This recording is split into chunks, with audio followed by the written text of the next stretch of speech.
এরকম হত্যাকাণ্ড ঘটিয়ে যদি কেউ মনে করে যে দেশে নৈরাজ্য সৃষ্টির মাধ্যমে নির্বাচন বানচাল করতে পারবে, সব ষড়যন্ত্র বিফলের বার্তা দেবে তারেক রহমানের প্রবর্তন। ত্রয়োদশ জাতীয় নির্বাচনে প্রার্থীদের দিক নির্দেশনামূলক কার্যক্রম চালাচ্ছে বিএনপি। শনিবার কার্যক্রমের তৃতীয় দিনে ৭২ জন প্রার্থীর সঙ্গে আলোচনা করে দলটি। তৃতীয় দিনের কার্যক্রমের উদ্বোধন শেষে দলের স্থায়ী কমিটির সদস্য আমির খসরু মাহমুদ চৌধুরী জানান, আগামী নির্বাচনে জনগণের কাছে দলের যে বার্তা দেওয়া দরকার সেসব বিষয়ে আলোচনা হয়েছে। এদিকে দলের আরেক স্থায়ী কমিটির সদস্য সালাউদ্দিন আহমেদ বলেন, তারেক রহমানের ফেরার দিনে লাখো জনতার সমাবেশ দেশের বিরুদ্ধে চলা সব ষড়যন্ত্র বিফল করার কঠিন বার্তা দেবে।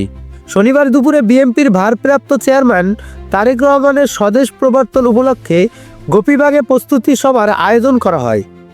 এতে যোগ দিয়ে দলের স্থায়ী কমিটির সদস্য মির্জা আব্বাস হুঁশিয়ারি দিয়ে বলেন, ষড়যন্ত্রকারীদের বিষয়ে বিএনপি হাত পা গুটিয়ে বসে থাকবে না, বরং উচিত জবাব দেবে।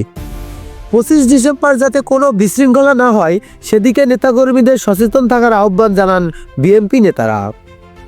সৌরভ হালদার, গণভোকাল সংবাদ।